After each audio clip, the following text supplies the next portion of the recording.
그래서 이 기독교, 천주교와 개신교는 둘 다 예수님을 믿는 종교예요. 그래서 기독교예요. 기독은 예수 그리스도라는 뜻이거든요. 그래서 둘 다 예수님을 믿고 있기 때문에 교회의 상징이 뭐냐면 십자가입니다. 십자가. 그런데 천주교 교회의 십자가와 기독교 교회의 십자가는 좀 다릅니다. 어떻게 다르냐면 천주교 교회의 십자가는 대부분 이렇게 십자가에 누가 매달려 계십니까? 예수님이 매달려 계십니다. 십자가 천주교 다니시는 분들 그 목걸이나 묵주 같은 거 보시면 많이 보실 겁니다. 또 성당에 가도 많이 볼 수 있고요. 이 천주교는 예수님의 고난 그리고 죽음을 아주 중요하게 여깁니다. 그래서 천주교는 좀 저런 고난 이런 걸 되게 신경 써요. 그래서 지금 필리핀과 같은 천주교 국가에 가면 여러분이 만약에 이번 주에 가셨다면 이런 모습들을 많이 보셨을 겁니다. 이게 진짜 십자가 못 박힌 겁니다. 여러분. 네. 진짜 못 박히는 거예요. 진짜 못 박혀 있는 거예요. 이 사람들은 이것을 평생의 영광으로 생각합니다. 그래서 십자가를 지고 행군하는 사람들도 있고 직접 저렇게 못 박히는 사람들도 있어요. 하지만 많이 상처가 나지 않게 저기 막 이렇게 메어놨죠. 네, 그리고 마이크까지 달아가지고 저 사람이 얼마나 비명을 지르는지 그런 걸 보고 있습니다. 자, 반면에 개신교 교회의 십자가는 좀 다릅니다. 네. 개신교 교회 십자가를 보면 예수님이 매달려 계시지 않습니다. 저희 교회도 지금은 없지만 밖에 보면 십자가 달려 있고 본당에도 이제 또 종탑에도 십자가가 있는데 다 예수님이 계시지 않습니다. 왜 그럴까요? 부활하셨기 때문에 그렇습니다. 예. 그러니까 천주교는 어떻게 보면 이 십자가에서 멈춰버린 신앙 같아요. 십자가에서 멈췄어요. 근데 우리는 그 다음까지 가는 거죠. 예수님은 물론 십자가에 달려 돌아가셨지만 예수님은 부활하셨다는 겁니다. 그렇기 때문에 십자가에 예수님이 계실 이유가 없다는 거죠. 여러분, 예수님의 그 죽음과 부활은 다 중요합니다. 로마서 4장 25절을 같이 읽겠습니다. 시작. 예수는 우리가 범죄한 것 때문에 내 주인이 되고 또한 우리를 의롭다 하시기 위하여 살아가셨느니라. 자, 이것이 이제 기독교 복음의 이제 진수라고 볼 수 있는데요. 첫 번째, 예수님은 우리가 범죄한 것 때문에 내줌이 되어 주셨다. 즉, 우리의 죄 때문에 돌아가셨다라는 것입니다. 그래서 예수님의 죽음이 의미하는 건 뭐냐면 예수님이 우리 대신 우리의 죄값을 치러 주셨다는 거죠. 죄인이 죽으면 그 죄는 없어집니다. 죄인이 죽으면 그 죄는 없어져요. 근데 우리가 죄인이잖아요, 우리도. 그렇다면 우리가 죽어야 우리의 죄가 사라지는 것인데 하나님께서는 우리가 죽기를 원하시지 아니하시고 대신 예수님께서 우리를 대신해서 죄인이 되게 해주셨고 우리 대신 예수님이 죽으신 것입니다. 그래서 예수님이 죽으시면서 우리의 죄 문제가 이제 해결되었다라고 보실 수 있는 겁니다. 그리고 나서 예수님이 우리를 또 의롭다 하시기 위해서 다시 살아나셨습니다. 예수님의 부활이 우리에게 주는 의미는 뭐냐면 우리는 의로운 사람이 된다는 것입니다. 그러니까 그냥 죽기만 하면 그냥 죄 문제가 해결된 거에서 끝나는 거예요. 그런데 예수님의 부활은 그런 우리를 의인으로 바꾸어 주신다는 거죠. 예수님께서 이 땅에 오셔서 죄인으로 돌아가셨잖아요. 그리고 다시 부활하셨는데 다시 부활하셨을 때 예수님이 의롭게 부활하셨습니다. 네, 의인으로 부활하셨습니다. 그래서 우리도 예수님과 함께 부활하면서 우리도 이제 의롭게 된다라고 말씀하고 있는 거죠. 그래서 우리가 만약에 예수님의 죽음을 믿는데 예수님의 부활을 믿지 못한다면 그 사람은 의롭게 될 수가 없는 것입니다.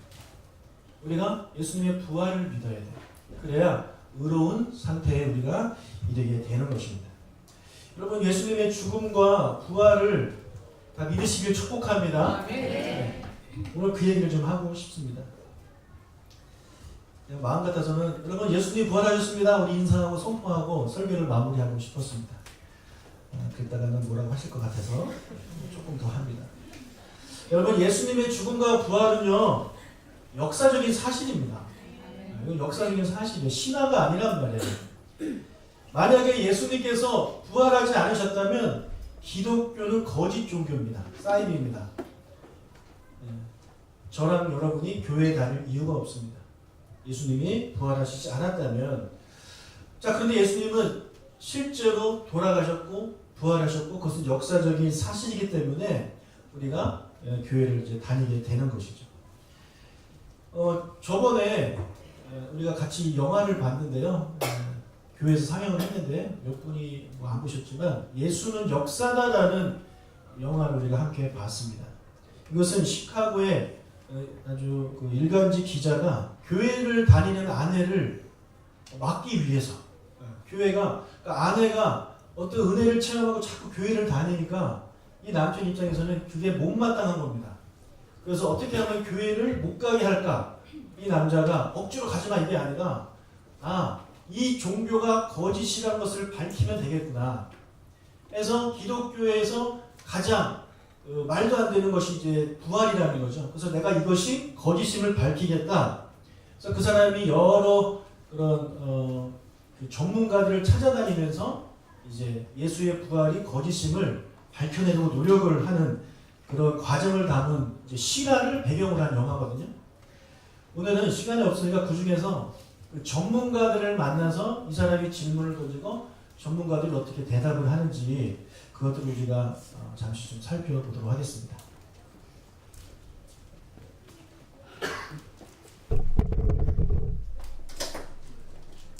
Seminary, I would say, go straight for the jugular. The entire Christian faith hinges on the resurrection of Jesus. If it didn't happen, it's a house of cards. Right, so where are the facts, Dr. Habermas? The resurrection narrative is more legend than it is history. Really? Well, not according to historical records. Did you know that we have a report of the resurrection with specific eyewitnesses that dates all the way back within months of the resurrection itself? But they were already followers of Jesus. Well, not all of them. Think of Saul of Tarsus. He originally was a persecutor of Christians. He hunted them down and killed them. Yet he died the Apostle Paul, proclaiming that Jesus was the Son of God. But let's not kid ourselves here. People die for lies all the time. 900 people died drinking poison Kool-Aid at Jonestown. True, and there are other examples like that throughout history, but here's the difference. People don't willingly drink poison for something that they know is a lie. Fair point. If the early church martyrs knew that the resurrection was a hoax, then why would they willingly die for it? Would you? I have one of the fragments in my collection. It's quite interesting, isn't it? After the New Testament and the Iliad, the runners up don't even come close. We only have 100 copies of Sophocles, 7 copies of Plato's Tetralogies, and only 5 copies of anything by Aristotle. In fact, if you laid the surviving copies of Aristotle, one on top of the other, they would make barely 4 feet. And do the same in surviving copies of the New Testament, the stack would be a mile high. Nothing else in history even comes close. How is that for reliable? And no one's ever proven if the shroud is the actual burial cloth of the Christ. But whenever someone looks in those eyes for the first time, the Galilean who hung on the cross 2 millennia ago suddenly becomes a real person. But why would he do it? Why allow himself to be killed? If he really is the Son of God, why not use his power to defend himself? The answer to that is so he got me out of the dirt and into the church. It's really very simple. Love.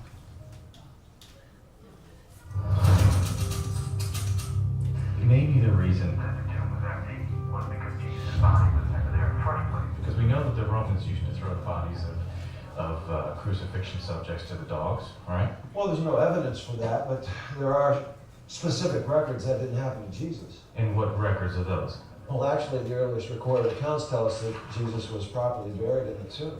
And the Romans did allow for burial of some crucifixion victims. But then there's something that still doesn't add up. But all these supposed eyewitnesses That claim to have found Jesus' empty tomb. What, the fact that they were all women? Yeah, because we know that according to Jewish customs, women were deemed to be unreliable witnesses. Am I right? Not true. So why did all four gospel writers record that it was women who discovered the empty tomb? I'm asking you that. Well, if you were a first century Jew making up this story out of thin air, then you would never say that women discovered the tomb. I can refer you to one of the most impartial sources that I know. Trust the Journal of the American Medical Association.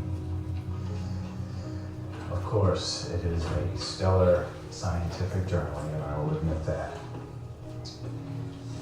On the physical death of Jesus, clearly the weight of the medical and historical evidence indicates that Jesus was dead before the wound to his side was inflicted. Accordingly, interpretations based on the assumption that Jesus did not die on the cross appear to be at odds with modern medical knowledge.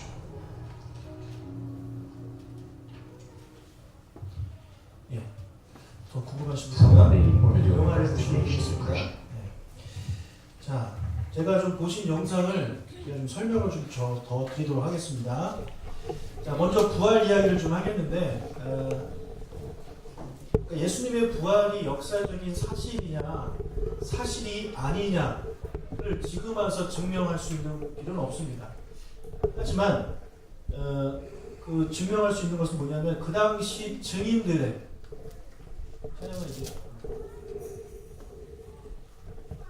그 증인들의 이제 증언들이라는 거죠. 증언. 나 살아나신 다시 부활하신 예수님을 봤다 이겁니다. 자, 그런데 아까도 나왔지만 예수님의 부활을 첫 번째로 목격하는 사람들이 있었는데 바로 여인들입니다. 여인들. 근데 여러분 이것은 되게 놀라운 일이에요. 왜냐하면 당시 유대 사회에서는 여자들은 사람으로 치지 않습니다. 그래서 여자들을 이렇게 숫자를 셀 때도 여자는 다 빼고 남자만 세는 거예요. 지금 여기 남자 몇 명 없죠? 다 여자인데 제가 그런 게 아니에요. 옛날에 그랬다고요. 그래서 여자를 사람으로 인정하지 않았어요. 그렇기 때문에 증언대에 세울 수가 없습니다. 아무리 수백 명, 수천 명의 여자가 목격을 했어도 남자가 그 자리에 없었으면 그들의 그런 증언은 인정이 되지 않는 거야. 너희들 여자들이 보긴 뭘 보냐, 너희들이 알기는 뭘 아냐, 이렇게 무시를 당하던 그런 이제 시대였다는 것입니다. 자, 그런데 게다가 이 여자들이 이제 첫 번째 증인이었는데 그 중에 한 명이 누구였냐면 막달라 마리아라는 여자였습니다. 마가복음 16장 9절 읽겠습니다.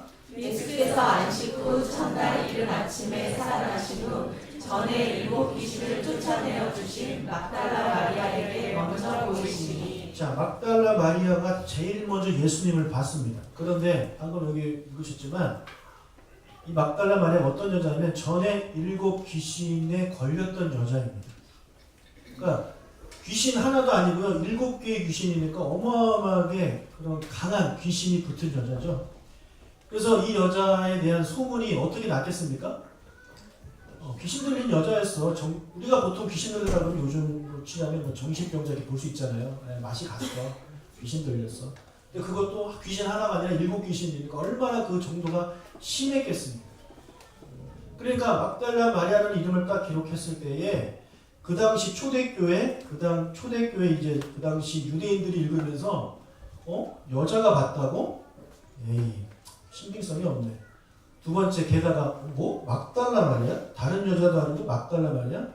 여러분, 우리나라 지금도 이 시대에 뭐 재판할 때 그 증인으로 세울 수 없는 사람들이 있습니다.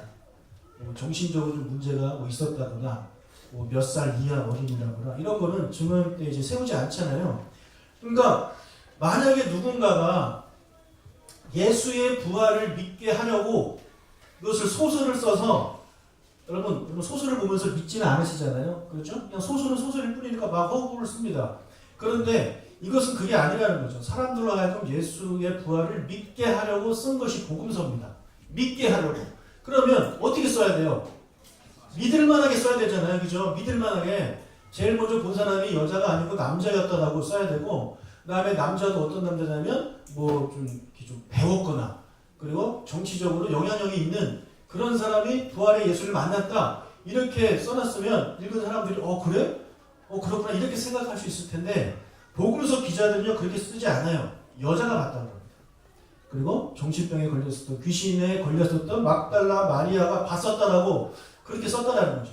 그럼 아까 저 교수님이 그랬지만 왜 그렇게 쓰냐는 거죠. 예? 거짓말을 할 거면 왜 저렇게 거짓말을 하겠냐는 겁니다. 그래서 오히려 저런 여자들의 증언이 예수님의 부활을 그 사실성을 보여주고 있다는 거죠. 예, 사실이니까 그냥 그렇게 쓴 거예요. 사실이니까. 그런데 부활의 예수님을 본 이 증인이 이 두 여인뿐만 아니었습니다. 나중에 사도 바울이 고린도 전서 15장 4절부터 8절까지 이제 증인들을 썼는데 같이 읽어볼까요? 장사 지내방에 계셨다가 성경대로 사흘 만에 다시 살아나사 게바에게 보이시고 후에 12 제자에게와 일단 게바가 베드로입니다. 그리고 12 제자 다 남자들이죠. 그리고 6절 그 후에 여호와에게 일시에 보이셨나니 그 중에 지금까지 대다수는 살아있고 어떤 사람은 잠들었으며 자, 그 후에는 500여 형제입니다. 형제 자매가 아니라 500여 형제. 예, 그리고 7절. 그 후에 야고보에게 보이셨으며 그 후에 모든 사도에게와 맨 나중에 만삭되지 못하여 남은 자들에게도 보이셨느니라. 자, 여기서 야고보는 아까 게바도 이름이 딱 나왔고 뒤에도 야고보라고 이름을 딱 하나 딱 정했잖아요. 이 사람이 누구냐면 게바는 베드로는 여러분 잘 아시다시피 12 제자 중에 수제자 그리고 이스라엘 교회에서 영향력이 큰 그런 사람이란 말이에요. 그럼 야고보는 누구냐면 예수님의 동생입니다. 예수님의 동생이고 그리고 예루살렘 교회의 담임 목사가 저분이었어요. 그 당시 교회에 그 성도가 수만 명, 예루살렘 교회 성도가 수만 명 되는 그런 교회의 담임 목사. 그렇기 때문에 이름을 딱 적은 거고 마지막에 만삭되지 못하는 남자 같은 나는 누구냐면 바울입니다. 예. 자, 여기 보면 다 남자 이름을 썼습니다. 그 여자들의 이름을 그냥 누락을 시켜버린 것입니다. 왜냐하면 사도 바울은요 직업이 뭐냐면 지금으로 치자면 변호사 출신입니다. 그러니까 법에 대해서 잘 아시는 분이에요. 그래서 유대인들뿐만 아니라 이 고린도 전서는 이방인들에게 쓴 편지잖아요.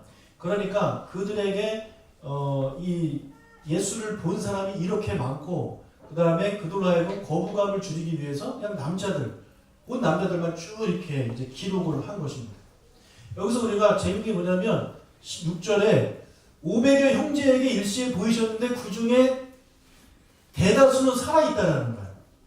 지금 아니죠. 이 당시에 고린도전서를 받았을 때 쓸 그 당시에 500여 형제 중에 대부분의 사람들은 지금 살아있다는 겁니다. 그게 뭐냐면 너희들 예수의 부활을 못 믿겠니? 그러면 내가 이름 적어줄 테니까 지금 가서 물어보라 이겁니다.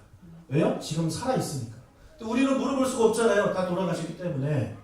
근데 이 당시의 사람들은 대부분 살아있었기 때문에 자신있게 이 바울이 그의 이름을 쓰면서 만나보라고. 그들은 예수님이 살아난 것을 봤다고 그렇게 이제 기록을 하고 있는 것입니다. 자, 그래서 이 증인들을 통해서 성경은 예수의 부활이 실제적으로 일어났던 그런 일이다 라고 그렇게 이야기를 하고 있습니다. 자, 그랬더니 사람들이 뭐라 그러냐면 아까 영상에 나왔지만 그럼 예수님이 죽은 게 아니겠네. 예? 예수님의 기절설을 그들이 주장을 합니다. 예수님은 기절했다 이거예요. 너무 고통이 심해서 잠시 기절했다가 3일 뒤에 깨어났다. 그렇게 이야기를 합니다. 혹시 여러분 중에서도 그런 생각을 하신 분이 계시는지 모르겠는데 우리가 이 십자가 처형에 대해서 조금만 알면 그게 얼마나 무식한 소리인지를 우리가 알 수 있습니다. 좀 자세하게 좀 설명드릴게요. 예수님이 십자가에 달리시기 전에 태형을 맞습니다.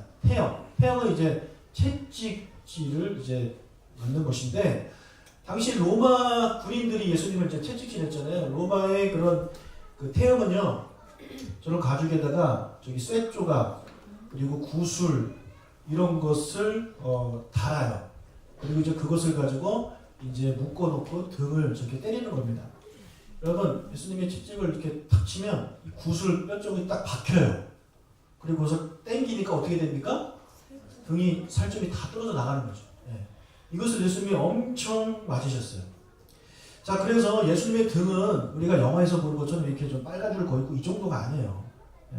너덜너덜해진 표현 그대로 너덜너덜. 그리고 뼈가 다 보이는 그런 상황입니다. 출혈이 엄청나죠.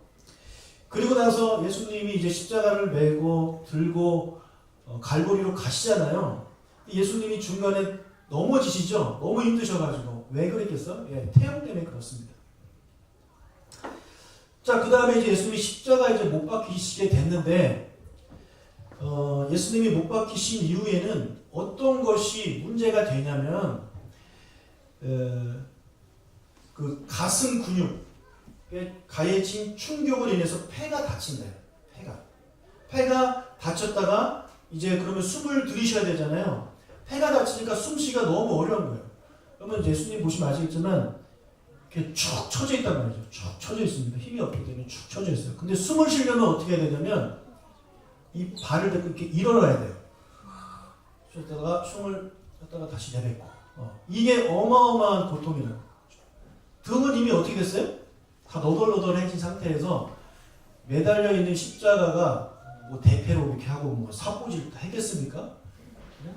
거친 그런 나무라는 거죠. 거기에 계속 올라갔다 내려오면서 상처를 계속 그 고통을 당하죠. 이것을 6시간을 하셨다. 6시간. 그래서 예수님이 돌아가신 거는 이 호흡이 곤란 때문에 돌아가실 수밖에 없다라고 의사가 이야기를 하고 있는 것입니다. 그리고 성경에 보면 군인들이 예수님의 옆구리를 창으로 찔렀을 때 피와 불이 나왔다라고 복음서가 기록하고 있는데 이것은 뭐냐면 심낭삼출이라는 거예요. 심낭삼출. 이게 뭐냐면 질식사 했을 때 나타나는 결과가 심낭삼출이라는 거예요. 좀 설명을 좀 드리면 이제 심낭이 있는데 이 심낭은 뭐냐면 그 심장을 보호하는 일종의 주머니입니다. 그래서 주변에 다른 장기에 어떤 염증이 생겨서 이 염증이 심장에 이렇게 전달되는 것을 막기 위해서 주머니로 싸고 있는데 그 주머니 안에 무엇이 들어있냐면 물이 들어있다라는 거예요. 네, 물이. 자, 그래서 그 물이 심장은 계속 뛰잖아요. 계속 뛰는데 이 심장이 계속 뛸 때 다른 그 주머니와 또 마찰이 되지 않도록 그 물이 그런 역할을 이제 하게 되는 것인데 그런데 무엇인가 비정상적인 이유로 심낭과 심장 사이에 물이 차게 된다는 것이죠. 네. 심장을 보호하기 위해서 점점 물이 차는 거예요.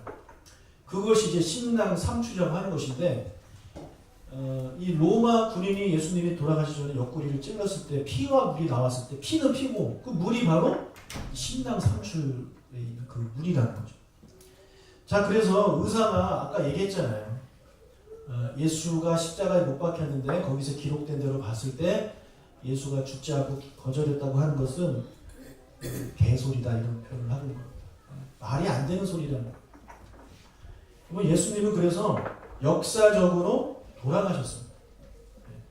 역사적으로 돌아가셨고 그리고 역사적으로 부활하셨다라고 성경은 우리에게 분명히 이제 이야기를 하고 있는 거죠.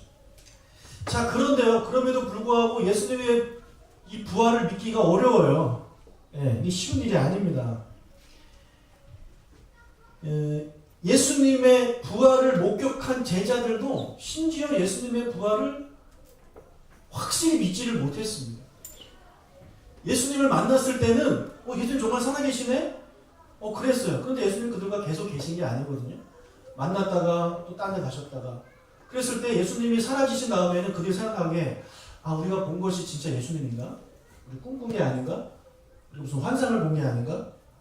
예수님 그 영혼이 아닌가? 이런 생각들을 자꾸 하는 거예요. 그럼 예수님 또 만나주시고 예수님 살아계시구나. 예수님 가시면 또 그런 생각이 들고 왜냐하면 워낙에 이게 말이 안 되는 일이기 때문에 제자들이 이제 그렇게 생각하게 되는 것입니다.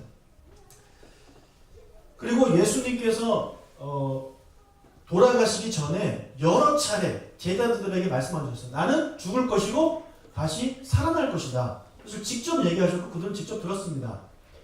28장 6절 읽어볼까요? 그가 여기 계시지 않고 그가 말씀하시던 대로 살아나셨느니라. 와서 그가 누우셨던 곳을 보라. 예수님이 말씀 없이 돌아가시고 부활하신 게 아니라 여러 번 반복하셨어요. 성경에 최소한 3번 나옵니다. 그러니까 3번이나 예수님께서 나 죽을 거야. 그리고 나는 부활할 거야. 라고 이야기를 했다라는 거죠.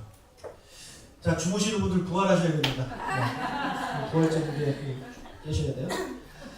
자, 여러분 예수님의 말씀을 직접 들은 사람들도 예수의 부활이 믿겨지지가 않는 거예요. 예수님의 그 살아계심을 경험하고 이렇게 만져봤음에도 불구하고 예수님 믿기가 어려워지는 거예요. 마태복음 28장 17절 읽겠습니다.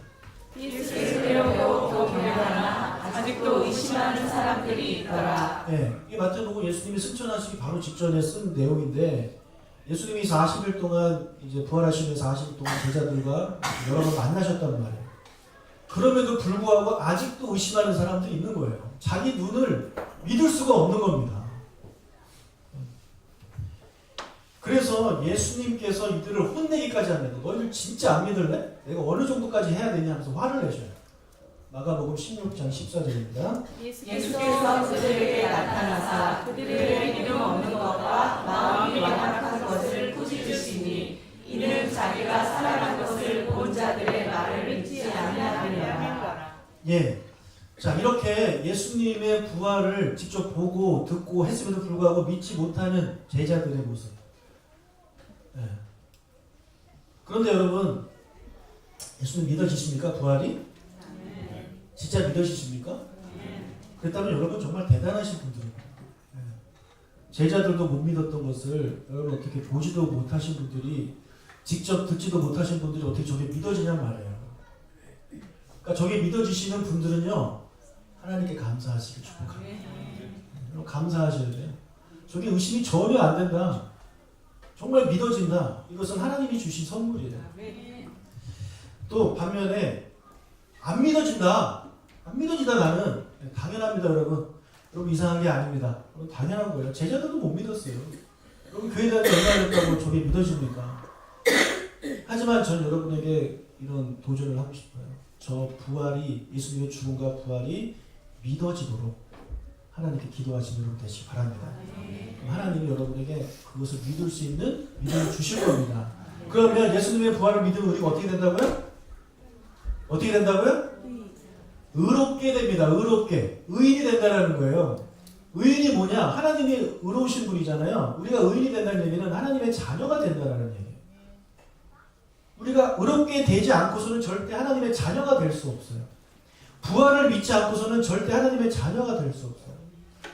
그래서 우리가 이 부활절은요, 우리가 의인이 되는 날이에요. 하나님의 자녀가 되는 날이에요. 그렇기 때문에 우리가 정말 기뻐하고 감사해야 돼요. 하나님께 감사의 예를 여러분 드리셔야 되는 거예요. 부활절이 됐는데 감사가 없고 부활절이 돼도 하나님의 자녀가 된 거에 대한 그런 감동이 없다? 예, 그 사람 좀 기도를 좀 저랑 같이 가셔야 되겠습니다. 가서 기도하면서 그런 은혜를 깨닫고 다시 한번 그 은혜를 주신 하나님께 감사하는 그런 부활절이 되시기를 주님의 이름으로 축복합니다. 찬양하겠습니다. 옆 사람과 인사할까요? 예수님이 부활하셨습니다.